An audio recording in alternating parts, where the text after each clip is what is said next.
two fathers, two families, two methods of murder that shocked the world in profoundly different ways. Chris Watts, the quiet man from Colorado who strangled his pregnant wife and smothered his two daughters in the silence of their own home. Chad Doerman, the Ohio father who took up a rifle and executed his three young sons in broad daylight, in front of witnesses, in front of his wife, with the entire neighborhood forced to hear. Two different weapons, two different methods, yet both reveal who these men truly were. Murder is never random. The way someone kills is a reflection of how they think, how they plan, and how they view their victims. Chris Watts chose silence. His hands, his strength, his ability to control each breath of his victims. Strangulation and smothering require patience, determination, and above all, intimacy. You must be close. You must feel the body struggle under your grip. You must hear the gasps, see the fear, and continue anyway. Why did Chris choose this? Because silence was his shield. No neighbors to hear. No gunshot to ring out. No instant evidence left at the scene. He wanted to kill in a way that bought him time. Time to lie. Time to act like the grieving husband. Time to rewrite the story. For Chris, his method wasn't just about killing. It was about deception. Every second of strangulation mirrored the lies he told afterward. Every moment of suffocation matched the performance on the porch the next day. His method and his personality were the same. Quiet, controlled, deceitful. Chad Doerman chose the opposite. He chose thunder. He chose speed. He chose a method that left no one wondering what had happened. A rifle fired in the front yard of his home. Neighbors screaming. Wife crying. Children begging. He didn't care. He wanted the world to know. With every pull of the trigger, Chad announced his destruction. He didn't hide behind lies. He didn't pretend. He didn't wait for investigators to unravel the truth. His method was his confession. The sound of his gunfire told the story before he ever spoke. Unlike Chris, who thought silence would shield him, Chad chose the loudest, most public weapon possible. And that tells us everything about who he was. He wanted domination. He wanted control not through secrecy, but through spectacle. Picture Shanann in bed, exhausted, vulnerable, trusting the man beside her. Chris moves, his hands pressed down, and suddenly the safety of her home turns into a death trap. She struggles, gasps, tries to fight back, but he is determined. Strangulation takes minutes, not seconds. She had time to realize what was happening, time to know who was taking her life. Chris endured every second of that struggle, and he did not stop. Now, picture Bella and Celeste. Small, terrified, unable to comprehend why their father is covering their faces, cutting off their breath. Bella fought hardest. She bit her tongue, leaving injuries later seen in the autopsy. She resisted with everything she had, but Chris forced through her struggle. He killed anyway. He silenced their voices not just in life, but in history. This is what makes strangulation and smothering so chilling. They are not impulsive. They require time. They require persistence. They require a willingness to push past the humanity of your own family. Chris's method showed that he was not driven by a sudden outburst. He was deliberate, calculated, cold. Now shift to Ohio. A summer afternoon. Neighbors hear shouting, then the sharp crack of gunfire. One shot, then another, then another. Children's screams cut short in bursts of thunder. Mothers clutching their own kids inside their homes, terrified of what they are hearing. Chad Doerman stands in his yard with a rifle. His three sons, Clayton, Hunter, and Chase, are before him. One by one, he fires. One by one, they fall. His wife runs for help, screaming, but it's too late. The noise has already told the truth. No deception, no cover story, just violence. A gunshot doesn't give time to reconsider. It doesn't allow for pause. It's instant, final, impossible to ignore. That's why Chad chose it. He had thought about killing his sons for months. He wanted it fast, certain, undeniable. His method matched his mindset, violent, direct, unapologetic. Forensic experts say method reveals motive. Chris's method shows a man trying to hide, trying to deceive, trying to protect lies. Chad's method shows a man who didn't care who knew, who didn't care what came after, who only care about domination in the moment.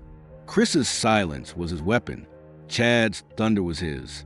One wanted time. The other wanted impact. One killed slowly. The other killed suddenly. Both betrayed their families in the most horrific way possible.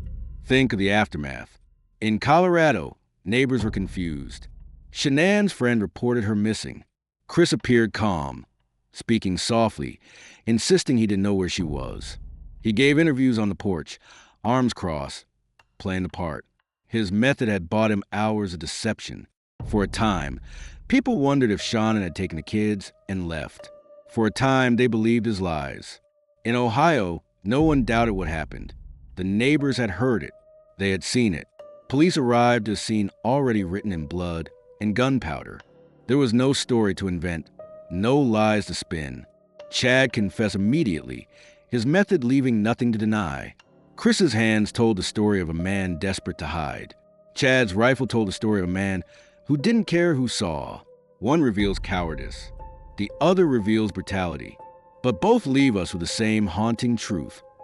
Children killed by their own father, mothers betrayed by the men they trusted most. Chris once believed silence would protect him, but silence can be deafening.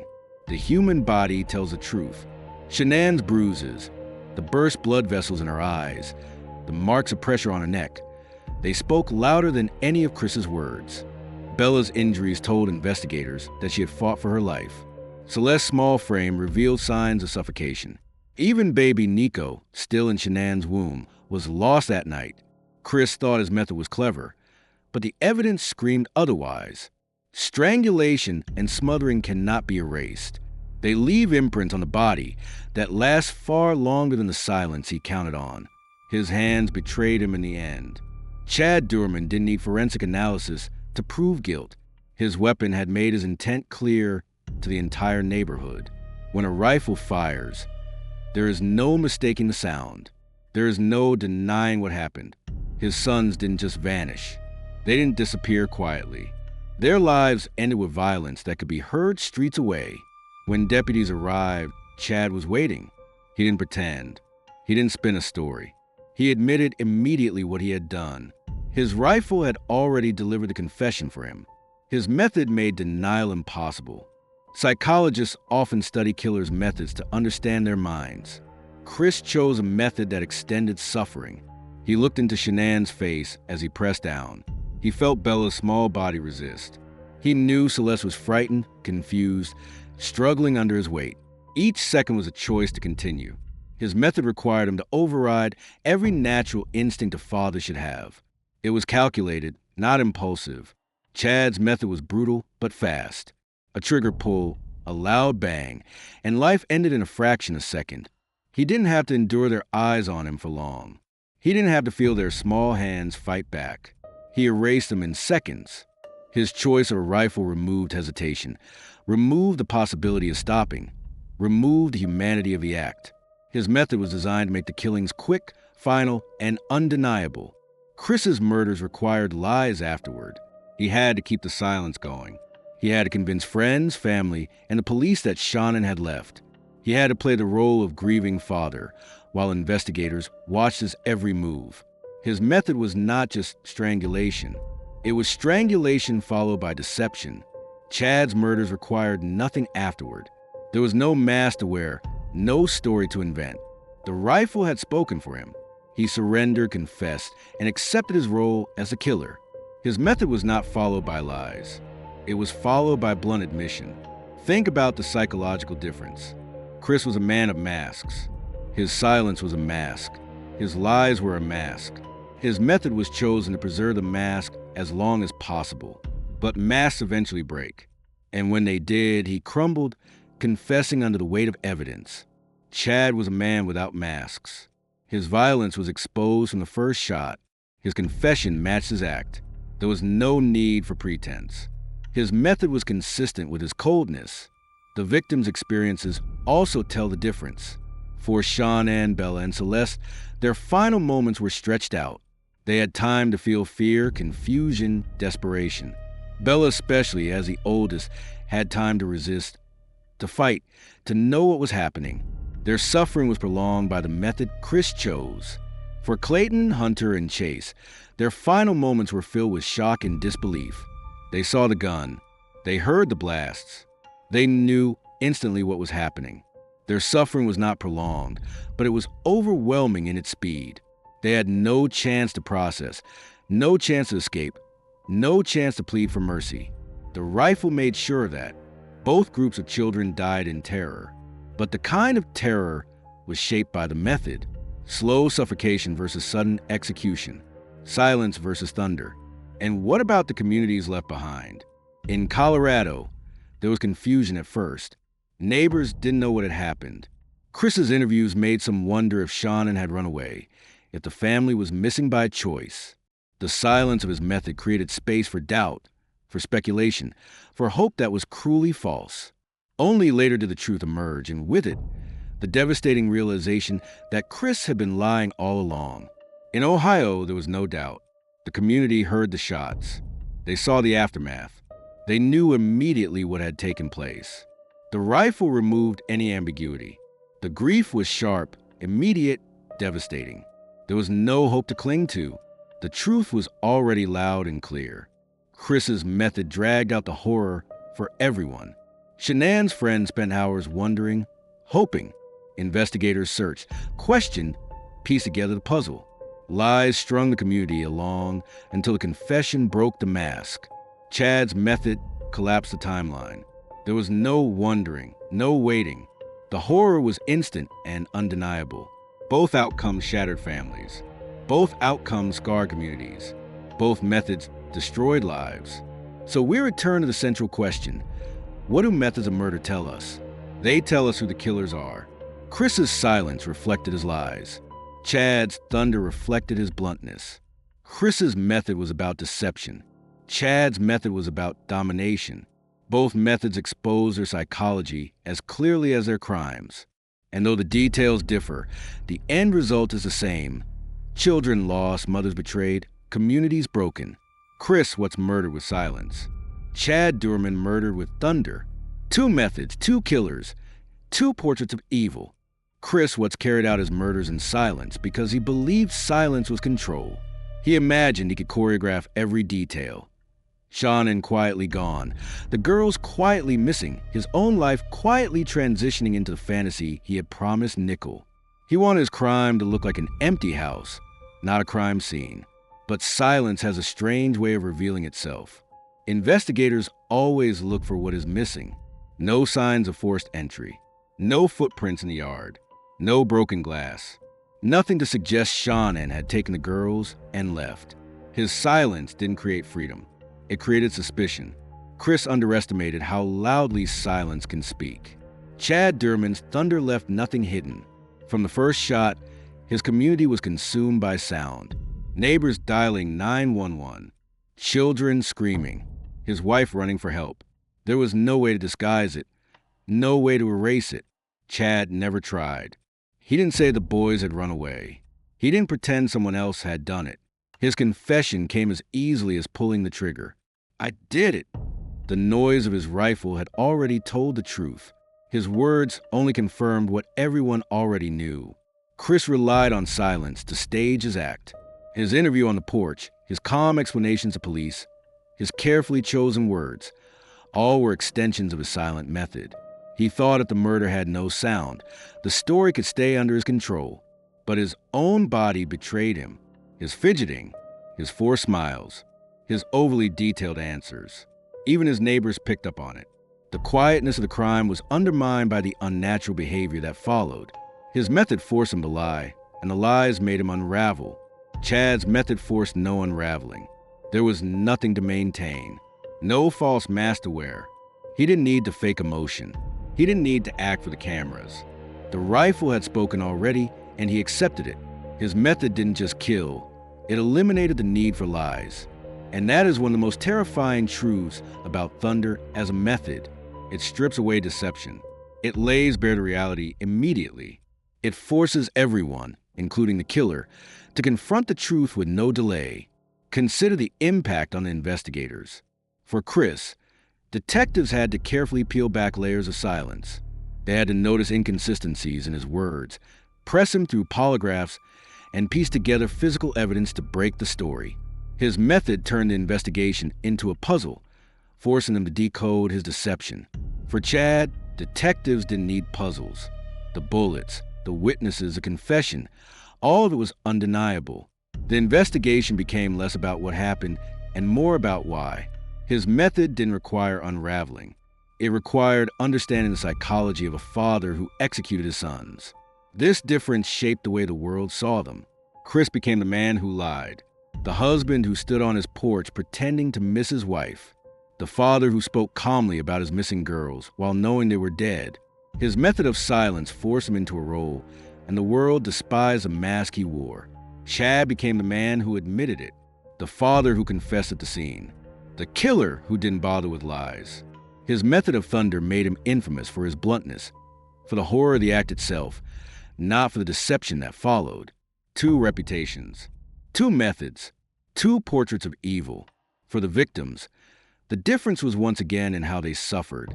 Shanann, Bella, and Celeste were robbed of their voices slowly. Shanann fought to breathe. Bella resisted with every ounce of her small strength. Celeste struggled in confusion. They suffered for minutes. Their fear was prolonged by silence. Clayton, Hunter, and Chase were robbed of their futures instantly. They died in flashes of violence, in sounds that left no room for denial. They suffered for seconds. Their fear was condensed into the space between a raised rifle and a fired shot. Both methods inflicted terror. But the flavor of terror was shaped by the choice of weapon. Chris Watts' silence was cowardice dressed up as cleverness. Chad Doerman's thunder was brutality stripped of disguise. Both killed families, both destroyed futures. But their methods remind us that evil takes different forms, one hiding in the shadows, the other exploding in the open. Murder is not only about who dies, it is about how it is done. The method reveals the mind. Chris killed slowly, quietly, forcing his family to suffer longer. Chad killed quickly, loudly, forcing his family to die in shock.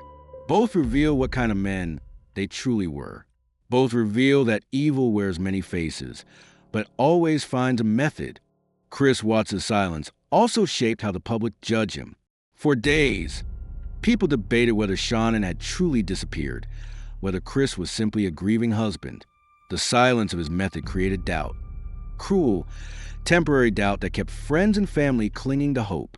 That false hope made the truth all the more devastating when it finally emerged. His method didn't just kill his family. It prolonged the pain of everyone who loved them. Chad Doerman's thunder left no space for doubt. The gunshot silenced hope before it could even form. From the moment neighbors called 911, everyone knew what had happened. His wife's screams confirmed it. His confession sealed it. There was no window of false hope. His method was final, instant, merciless. Chris relied on silence to maintain control. But silence demands upkeep. He had to lie constantly. He had to face polygraph questions. He had to invent stories. Every second of deception was a battle to keep the mask in place. In the end, he failed. His silence collapsed under the weight of truth. Chad relied on thunder to establish control. But thunder needs no upkeep. Once the shots were fired, there was no story to maintain. His confession matched the violence. He didn't need to deceive. His method removed the possibility of lies altogether. For Shanann's parents, the silence of Chris's method was torture. They wanted to believe their daughter was still alive, that their grandchildren were safe. For days, they were left in limbo. The silence stole their ability to grieve immediately. It replaced it with confusion and false hope. For Chad's surviving family, the thunder of his method was equally torturous, but in a different way. There was no limbo, no false hope, only the brutal truth delivered in seconds. They were forced into grief instantly, without time to process, without time to prepare. Both families suffered because of method. One was dragged through deception. The other was shattered by immediate destruction. Communities across the world reacted differently as well. The Watts case spread slowly at first, gathering momentum as details emerged. The silence of the method made it a mystery, a story that unraveled piece by piece. People were drawn to the lies, the interviews, the eventual confession. His method turned his crime into a long-running story of deception. The Doerman case spread instantly. News outlets reported gunfire, children killed, a father confessing. There was no mystery, no unraveling. The thunder of a method turned his crime into a flashpoint of shock and horror. Both cases haunted the public, but the method determined the shape of that haunting. And this is the critical truth. Methods of murder shape not only the act itself, but the ripples that follow. Chris Watts created silence that forced investigators, families, and communities to search for truth. Chad Doerman created thunder that forced everyone to accept truth instantly. Silence prolongs pain. Thunder condenses it. Both destroy lives in different ways. Chris's silence will forever mark him as a manipulator, a coward who hid behind lies even as he took innocent lives. Chad's thunder will forever mark him as a brute, a destroyer who exposes evil without disguise. Two fathers, two methods, two legacies of betrayal. Chris Watts lived in a world of deception. Long before the murders, he had been lying to Shanann, to his friends, to his mistress Nicole Kessinger, and even to himself. His life had become a web of half-truths and rehearsed lines. That is why his method of killing fit him so perfectly. Strangulation and smothering are the physical equivalents of lying. They are quiet. They are designed to buy time. They are meant to create the illusion that nothing has happened. Chad Doerman, by contrast, was not a man of lies. He was a man of eruptions. His violence had no mask, no performance, no disguise. The rifle he used was not just a weapon. It was a megaphone for his rage. Where Chris chose to hide, Chad chose to expose. Where Chris whispered in silence, Chad screamed with thunder. The morning of August 13th, 2018, Chris Watts played the role of husband one last time. When police arrived at the house, he was calm, collected, explaining details in a way that seemed rehearsed. His method of murder had given him the confidence to believe he could control the story. No one had heard a thing. Shanann's car was still in garage. Her purse and phone were inside. To an untrained eye, it looked like she had simply walked away. That was the illusion Chris wanted. But illusions are fragile. One neighbor told police that Chris was acting strange, fidgeting, not behaving like himself. Silence may have hidden the murder, but it could not mask the killer's behavior. The more Chris spoke, the more cracks appeared. His method had delayed suspicion, not erased it. June 15th, 2023, unfolded differently in Ohio. Chad Doerman's neighbors didn't need to guess. They didn't need to wonder if his wife had left or if his sons had run away. They heard the gunfire. They saw the chaos. They knew instantly what had happened. Chad's method gave no space for deception. From the first gunshot, the truth was public. His wife's desperate screams only amplified it. His neighbors' frantic 911 calls paid the scene before police even arrived. His method didn't just kill his sons. It announced their deaths to the entire community. This is the central difference between silence and thunder. Silence delays reality. Thunder delivers it instantly. Chris wanted delay. He wanted time to reach Nicole, time to invent explanations, time to act like the man left behind. His method gave him hours to pretend. Chad wanted domination. He wanted to see his power exercised in the most undeniable way. His method didn't give him hours. It gave him seconds. But in those seconds, he achieved the domination he craved. For the victims, the difference was in how their terror unfolded. Shanann's last moments were stretched across minutes. Her body fought as long as it could. Her brain begged for air. She had time to know what was happening, to realize that her husband had turned on her. Bella's fight was even more drawn out. The injuries on her tongue revealed how fiercely she resisted. Every second added another layer of cruelty. Chad's boys faced terror in bursts. A rifle raised, a shot fired, the sound tearing through the air. Each boy had seconds to process the unthinkable. Their father was executing them. Their fear was shorter, but it was sharp, undeniable, and witnessed. They died knowing exactly what was happening, with no chance to escape, which is more cruel, slow suffocation or sudden execution. Both are devastating. Both are betrayals beyond words. The forensic evidence tells a story as well. In Colorado, pathologists documented the bruising around Shanann's neck. the internal injuries, the petechiae in her eyes. Bella's tongue was lacerated, proving her fight. Celeste's tiny lungs showed the signs of suffocation. The silence Chris relied on left behind a body of evidence that spoke loudly in the courtroom. In Ohio, forensic evidence was almost unnecessary. The gunshots were heard by dozens of people. The wounds on the children's bodies were obvious, catastrophic. The autopsy confirmed what everyone already knew.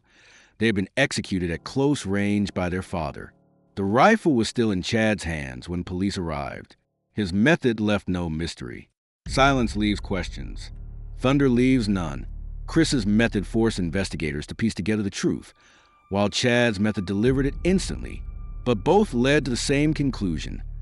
Fathers who turn against their families in the most unimaginable way. Chris once thought of himself as clever. He thought strangulation would leave fewer traces, that smothering would be hard to prove. He didn't count on the science. He didn't count on the investigators who would notice every mark, every inconsistency, every trace of struggle that his silence left behind. His method was not just cruel, it was arrogant. He believed he was smarter than everyone else, and his choice of method reflected that arrogance. Chad Doerman's arrogance was different. He didn't try to outsmart anyone. He didn't care. His rifle was the loudest possible announcement of guilt. He didn't try to create distance between himself and the crime. He embraced it, admitted it, and left no one doubting who was responsible. His arrogance was in believing that his domination mattered more than the lives of his sons. Chris's murders unfolded behind closed doors. The outside world had no idea until Shanann's friend grew concerned and called police. That gave Chris time to rehearse, time to prepare his act. He thought the method of silence gave him control of the story. But silence is not absolute. The truth leaked out through body language, through neighbor suspicions, through forensic evidence. His method delayed discovery, but it did not prevent it. Chad's murders unfolded in front of the world. The sounds traveled through the neighborhood. The sights were burned into the eyes of those who lived nearby. His method didn't delay discovery. It forced discovery. By the time deputies arrived, there was no mystery to solve. The rifle, the bodies, and his confession told the entire story. This raises an unsettling truth. Killers don't just pick a weapon. They pick a narrative. Chris's narrative was disappearance. He wanted people to believe Shanann had taken the girls and left him. That narrative required silence. Guns were too loud, knives too bloody. He needed something that wouldn't attract attention until his lies could grow. Strangulation and smothering seemed, in his mind, like the perfect fit. Chad's narrative was destruction. He wanted no doubt, no delay, no deception. He wanted domination witnessed and confirmed. A rifle was the only weapon that could give him that. It made sure his narrative of violence was undeniable. For the victims, the difference was in their awareness. Shanann, Bella, and Celeste died knowing only the silence of their home. But within that silence was terror that stretched across minutes. Shanann's shock turned to panic. Bella's resistance turned to despair. Celeste's innocence turned to fear. They suffered longer, and their suffering was hidden from the world until it was too late. Clayton, Hunter, and Chase died knowing the thunder of their father's rifle. Their terror was shorter, but it was amplified by sound, by sight, by the knowledge that each shot meant the end. Their suffering was immediate, sharp, and seen by those who lived nearby. They died with a full awareness that their father had chosen to destroy them in front of everyone. Chris's silence created false hope. For a time, friends and neighbors thought Shanann might still be alive. They hoped the girls might come home. They prayed it was a misunderstanding. That false hope made the revelation even more devastating when the truth came out. His method prolonged not just the victim's suffering, but the community's as well.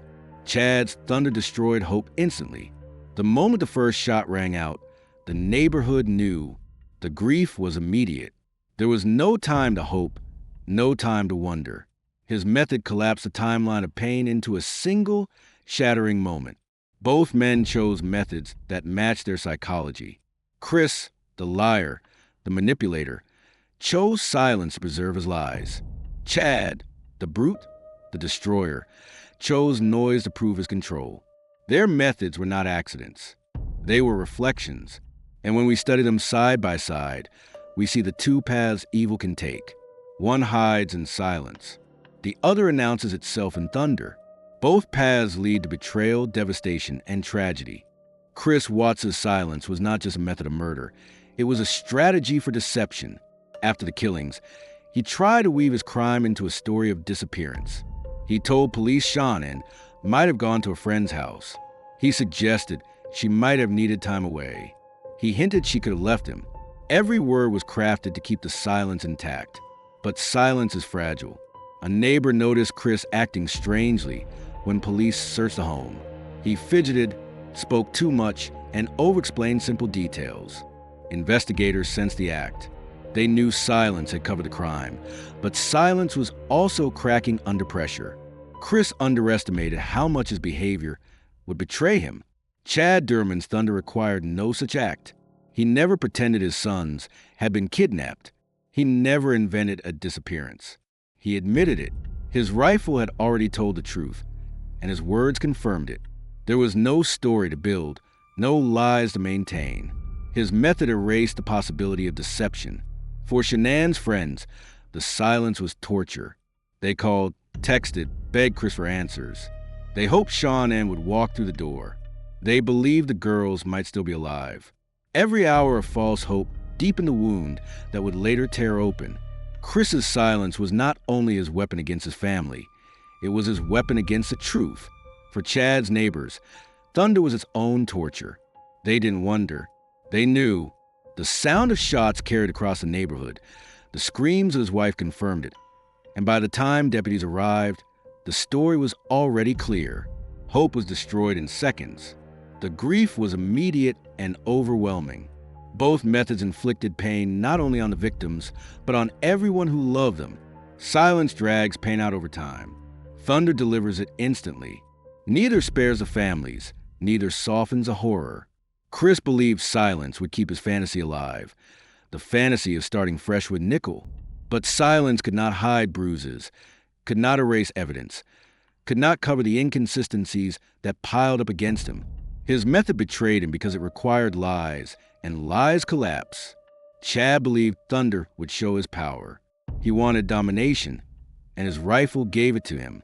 But thunder also betrayed him because it left no room for escape.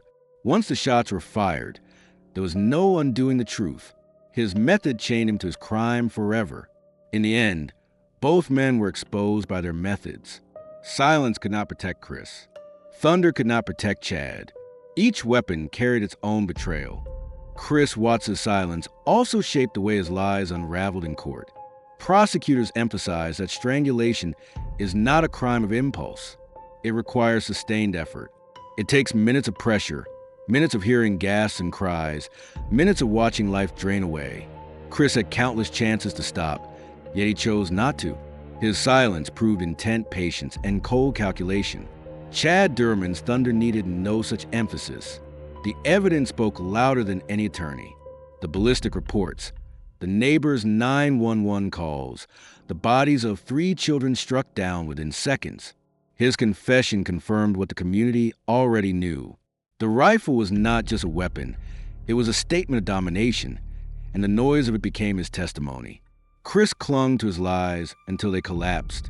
He failed a polygraph, broke under interrogation, and finally admitted the truth. Silence had been his weapon, but it became his downfall when the evidence shouted louder. Chad never clung to lies. He gave up his truth willingly, almost casually, as if confession were as mechanical as pulling the trigger. Thunder had already shouted it for him. His words were only an echo. For the families left behind, silence and thunder left different scars. The Watts family suffered days of limbo, confusion, and false hope before the truth came crashing down. Chris's method tortured them beyond the murders themselves by prolonging their uncertainty. The Doerman family was forced into instant grief. The thunder gave them no space to hope, no time to question, no chance to cling to denial. They were shattered all at once, forced to face the unbearable truth immediately. For the communities, the ripples were also shaped by method. Chris's story spread slowly, turning into a nationwide spectacle as his lies were dissected. The silence made the crime a mystery that captured attention until a confession revealed the horror. Chad's story exploded instantly. The thunder made it impossible to ignore, and within hours, his name and his crime were everywhere. 2 killers.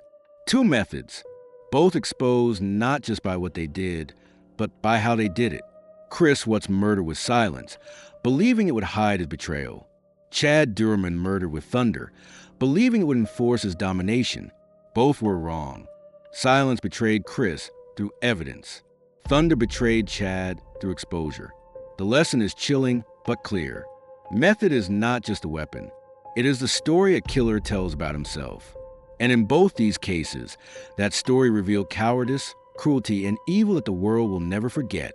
Chris Watts' silence was not just about the murders. It was about who he had always been. Friends and family described him as reserved, quiet, the kind of man who blended into the background. Shanann was the outspoken one, the confident one, the planner. Chris played the part of the agreeable husband. But beneath that quiet exterior, resentment grew. He wanted out. He wanted freedom, and he wanted it without confrontation. His method of killing, strangulation and smothering, was an extension of that quietness, a way to destroy without sound. Chad Doerman was the opposite. His life was not marked by silence, but by eruptions. His family lived with his volatility. Neighbors heard his shouting. His instability was visible long before the murders. When he finally chose to kill, he did not choose quiet. He chose noise, thunder, the unmistakable crack of a rifle. His method reflected not concealment, but exposure. He wanted the world to hear. Strangulation demands persistence. To kill someone with your hands is to resist the most natural human instinct. To stop, to let go, to allow life to continue. It takes minutes. And in those minutes, a killer must decide again and again to press harder, to endure resistance, to finish what he started. Chris chose this path because it gave him time. Time to control the story afterward. Time to pretend his family had disappeared. Time to lie. Firing a rifle demands something else entirely. It demands a commitment to finality. There's no taking it back once the bullet leaves the chamber. It is loud, it is violent, and it is permanent. Chad chose this path because it gave him domination. He wanted instant results. He wanted power expressed in the most undeniable way. The rifle ensured no one could doubt what had happened. For Shanann, Bella, and Celeste, terror stretched across minutes. Shanann realized what was happening as Chris's hands closed in. Bella resisted with every ounce of strength in her small body. Celeste, younger and smaller, was terrified and confused. Their suffering was prolonged, intimate, relentless. For Clayton, Hunter, and Chase, terror came in flashes. They saw the rifle. They heard the shots. They had seconds to grasp the unthinkable. Their father was ending their lives. Their fear was condensed into moments of shock and disbelief. Quick, violent, but no less cruel. Chris's method forced investigators to unravel silence. They had to test his words against the evidence, push him through polygraphs, and confront him with the details he couldn't explain away. His silence delayed justice, but it could not prevent it. Chad's method forced no unraveling. His rifle had already written the confession. Neighbors had heard it. His wife had witnessed it. His own words confirmed it. The investigation was not about what happened, but why it happened. His thunder left no doubt. Chris Watts became infamous for his lies. His interviews, his porch performance, his fake pleas for help. He wrapped his silence in words designed to manipulate. The world despised him not only for the murders, but for the deception that followed. Chad Doerman became infamous for his bluntness. His rifle was a statement. His confession is punctuation. There were no fake pleas, no long unraveling. Only destruction, admitted without disguise. 2 methods, 2 reputations, 2 reflections of evil. Chris Watts' silence shaped not only his crime, but the aftermath that followed. For days after murders, he was able to walk around as though nothing had happened. Friends asked questions. Reporters stuck microphones in his face, and Chris calmly delivered his lines. His method had bought him time, and he tried to use it to build a new reality. He thought he could convince everyone that Shanann had left, that his daughters were alive somewhere else, that he was the worried husband left behind. But silence is cracks. Every time Chris spoke, investigators saw inconsistencies. His story shifted from one explanation to another. He volunteered information no one had asked for.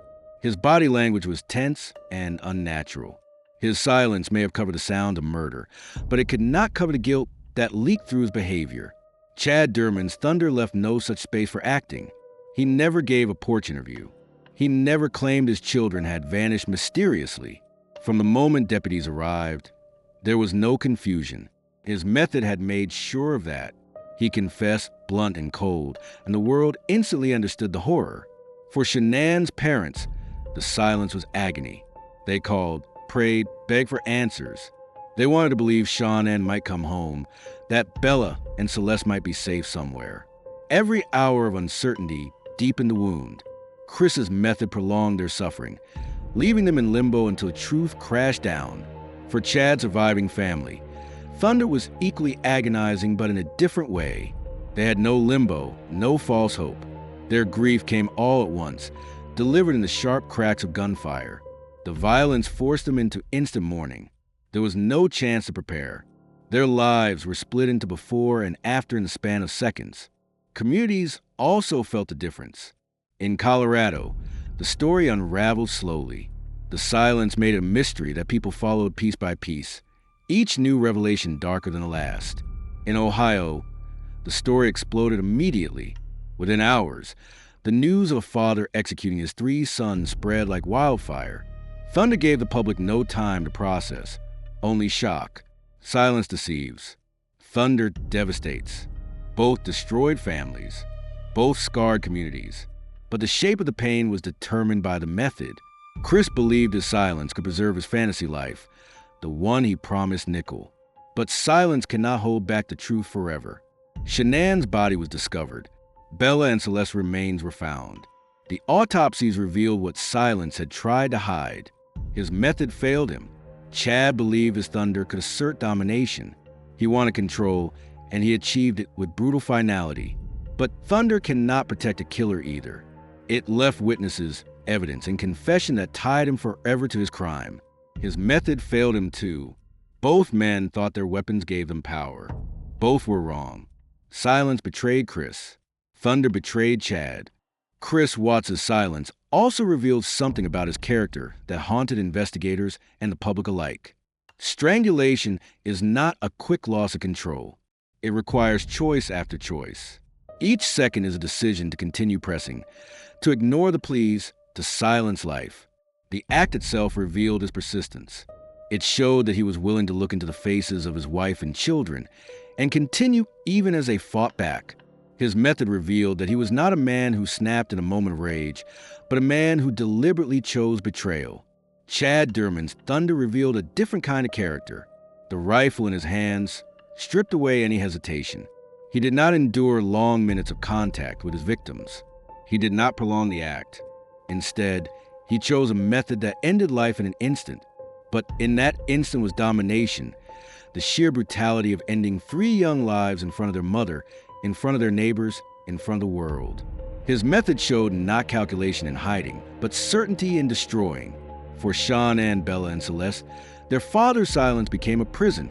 Shanann likely had time to realize what was happening, to fight, to know that Chris had turned against her. Bella fought back so fiercely that her injuries proved her struggle. Celeste, younger, may not have understood until it was too late. The silence made their terror last longer. Their suffering stretched across minutes that must have felt endless. For Clayton, Hunter, and Chase, their father's Thunder gave them no such minutes. Their fear was instantaneous. They saw the gun, they heard the shots, and they knew immediately what it meant. Their terror was condensed, sharp, undeniable. They died not in the confusion of silence, but in the shock of sound. Investigators studied both methods carefully. In Chris's case, they examined every bruise, every broken blood vessel, every sign of suffocation. They pieced together the slow, deliberate nature of his killings. The silence had left behind physical truths that spoke louder than his lies.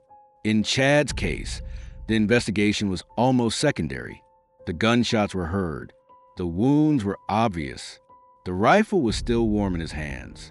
His confession ended any doubt. The public's reaction also reflected the methods. Chris became the liar, the manipulator, the man who pretended on camera while hiding the reality of his silent crimes.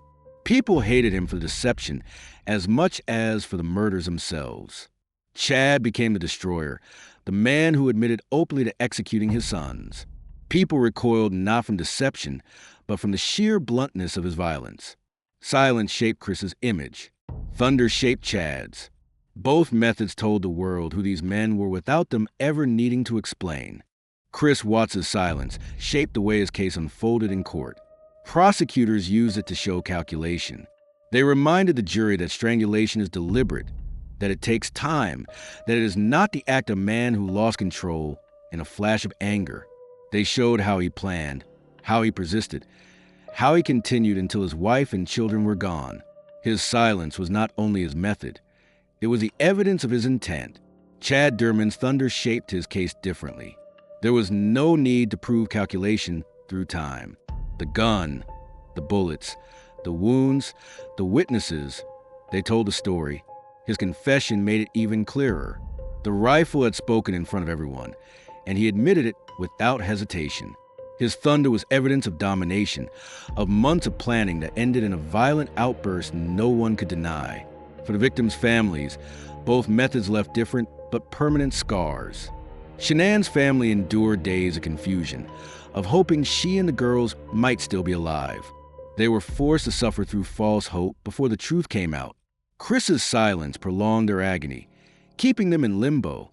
Chad's family endured the opposite. Their grief was instant. Their lives split apart in seconds. There was no time to hope, no time to question, no time to cling to denial. The thunder left them shattered in an instant. For their communities, the difference was just as stark. In Colorado, the story built gradually, piece by piece, as investigators revealed what silence had tried to hide. The world watched Chris's interviews, dissected his words, and felt the betrayal when his confession finally came. In Ohio, the story was immediate. Gunfire in a neighborhood, 3 boys dead, a father confessing. It spread instantly, leaving no one time to prepare. Both silence and thunder betrayed not only families, but entire communities.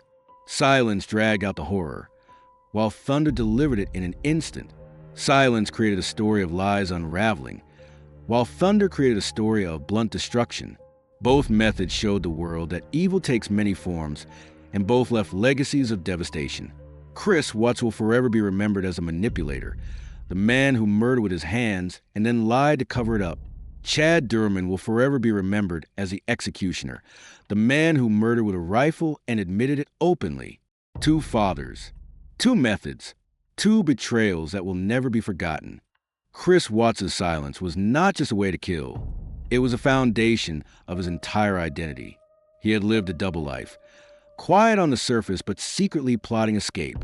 His silence and murder matched the silence of the lies he told Shanann, of the secrets he kept from friends, of the deception he spun for nickel. His hands became the extension of that hidden world, forcing the truth into silence just as he had silenced himself for years. Chad Doerman's thunder, on the other hand, was not hidden at all. His instability was visible. His anger had erupted before. The rifle he picked up on that June day was not an extension of secrets, but of his eruptions. He didn't care to hide, didn't care to deceive, didn't care to delay. His thunder matched his volatility, a weapon chosen not for silence, but for exposure. The difference between their methods reveals the difference between their goals. Chris wanted time. He wanted to live in the illusion that Shanann had left, that the girls were gone, that he was free to step into another life. Silence bought him hours to play that part. Chad wanted no such illusion. He wanted dominance, destruction, and the power of being undeniable. Thunder didn't buy him time. It made time irrelevant. His act was immediate, permanent, and final.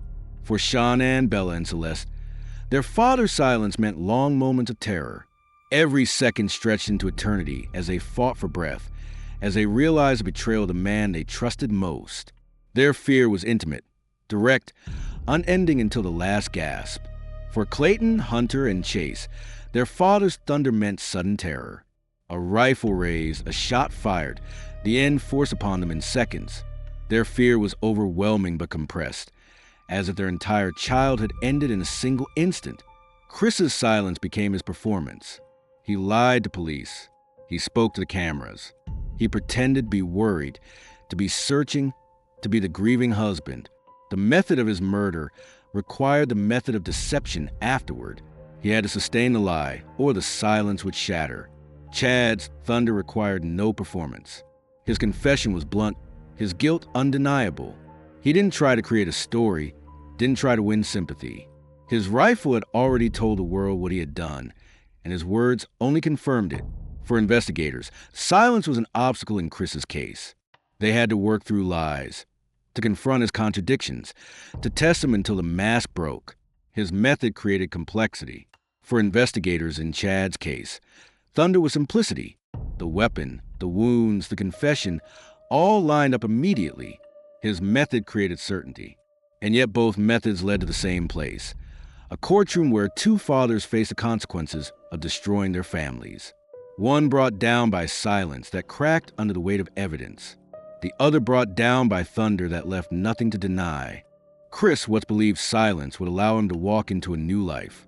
He imagined himself with Nickel, free from the responsibilities of his family, free from Shanann's expectations, free from fatherhood. His method was not just about removing his wife and children. It was about erasing them quietly enough that he could slip into another identity. But silence cannot erase. It only delays. The evidence spoke louder than he ever expected. Chad Doerman believed thunder would leave no doubt. He had thought about killing his son for months, and when he finally carried it out, he chose the loudest method possible. His rifle destroyed any illusions, any denials, any chance of shifting blame. The thunder forced everyone, from neighbors to police to the public, to confront the truth immediately. His method was not about delay. It was about domination. Chris's silence created an investigation filled with contradictions. He failed a polygraph test. He shifted stories when pressed. At first, he tried to suggest Shanann had killed the girls, then changed again when confronted with evidence. Silence made him a liar, and each lie only dug his hole deeper. Chad's thunder created an investigation with no such detours. He admitted it from the start. There was no alternate story, no web of lies, no attempt to manipulate. The rifle had already told the full story, and he simply repeated it. His method removed any room for deception. The victim's experiences again revealed the cruelty of these methods. Shanann's last moments were not just about losing her life, but about realizing the betrayal. Bella's final fight showed a child's desperation against a father she trusted. Celeste's innocence made her confusion and terror all the more heartbreaking. Silence prolonged their fear and forced them to endure their deaths face to face with the one they loved most. Clayton, Hunter, and Chase were given no such minutes. Their terror came like lightning. The sight of the rifle, the deafening cracks, the sight of brothers falling. Their childhood ended in flashes of horror. Their father's thunder did not allow time for hope or pleading or understanding. It was over almost as soon as it began. For Shanann's family, silence meant clinging to hope that wasn't real. They waited for news, prayed for safety, and only later faced the crushing truth. Their grief was drawn out, cruelly delayed. For Chad's family, thunder meant the opposite. Their grief was instant. The sound of shots, the sight of what was left, the confession. There was no limbo, no waiting, just devastation. Both methods shattered lives, but in different ways. Silence tortured with time. Thunder tortured with speed. Silence tried to hide evil. Thunder displayed it without hesitation. Chris Watts' silence became the mask he wore in public. The interview on his porch, the carefully chosen words to reporters, the calm tone as he claimed to be worried about Shanann and the girls. All of it was an act built on the foundation of silence. His murders had been quiet, and now his deception had to be quiet too. But the cracks showed. He crossed his arms tightly, shifted uneasily, and repeated himself too often. Investigators and even neighbors sensed that something was wrong. Silence may have hidden the murder for a few hours, but it could not hide the truth for long. Chad Doerman never had a mask to maintain. He didn't have to lie to reporters or face cameras with a fake story. He didn't build a performance around his crime. His rifle had spoken and he confessed. His method made deception unnecessary. That bluntness made his crime even more horrifying, because it showed a man who embraced what he had done without hesitation. In the courtroom, silence and thunder shaped the way prosecutors presented each case. Chris's method was used to prove deliberation. Strangulation takes time, and that time was highlighted to show that he made a conscious choice to continue. The evidence of his hands on Shanann's neck, the autopsy reports on Bella and Celeste, all painted a picture of a man who did not lose control, but carefully decided to kill. Chad's method was used to show domination. His rifle was premeditated, his actions planned for months. The thunder of the shots, the speed of the murders, the sheer brutality of executing his sons in daylight became the prosecution's evidence of intent. There was no need to prove persistence over minutes, as in Chris's case. The rifle itself, combined with his confession, left no room for doubt. For the public, silence and thunder created different narratives. Chris became the manipulator. People despised him not only for killing his family, but for standing in front of cameras and lying about it. His calm interviews became symbols of his deceit. Chad became the brute. People recoiled at the bluntness of his confession, the horror of 3 sons executed without disguise, without excuse, without even the attempt to lie. Shanann's family will always remember the days of false hope, waiting for answers that never came, clinging to the possibility that she and the girls were still alive. Chris's silence prolonged their agony. Chad's family will always remember the sound of shots, the immediacy of grief, the knowledge that nothing could change what had already happened. His thunder collapsed their world in seconds. Both methods left scars. One created by delay, the other created by speed. One concealed evil, the other announced it. Both destroyed everything in their path. Chris Watts' silence betrayed him in the end. He believed that by strangling Shanann and smothering Bella and Celeste, he could erase them quietly, leaving no immediate trace. But silence cannot erase bruises, cannot erase injuries, cannot erase the evidence written on the bodies of his victims. His silence was loud in the courtroom, where every expert testified about the time, the persistence, the cruelty of his method. Chad Doerman's thunder betrayed him as well. He believed that by using a rifle, he could dominate fully, end lives instantly, and leave no space for doubt. But thunder does not only destroy, it exposes. The sound carried across the neighborhood. The sight was burned into the memories of his wife and neighbors. The confession was on his lips before police even questioned him. His thunder made him undeniable. In the end, both men were undone by the very methods they thought gave them power. Silence collapsed under investigation. Thunder collapsed under its own exposure. Neither could protect the killers from justice. Neither could spare them from being remembered as monsters. For Shanann's family, the silence of Chris's method will forever be tied to false hope. For Bella and Celeste's memory, it will forever be tied to their final moments of desperate resistance. For baby Nico, it will forever be tied to the loss of a life never lived. Chris's silence did not only kill, it deceived, it prolonged, it tortured. For Clayton, Hunter, and Chase's family, the thunder of Chad's method will forever be tied to shock. For his wife, it will forever be tied to screams unanswered, to horror witnessed. For his community, it will forever be tied to the sound of violence cutting through the air on a summer afternoon. Chad's thunder did not only kill, it exposed, it overwhelmed, it shattered instantly. Both fathers will be remembered not only for their crimes, but for how they committed them. Chris Watts will always be the liar who killed in silence. Chad Doerman will always be the executioner who killed in thunder. Different methods, same betrayal. Different weapons, same legacy of evil. And for the rest of us, their methods serve as warnings. Silence and thunder may look like opposites, but in the hands of killers, they reveal the same truth. Evil adapts. Evil chooses its form. Evil can whisper in the dark or roar in the daylight. But no matter how it comes, it destroys families, shatters communities, and leaves scars that will never fade. 2 fathers, 2 methods, 2 families lost, and 2 names the world will never forget.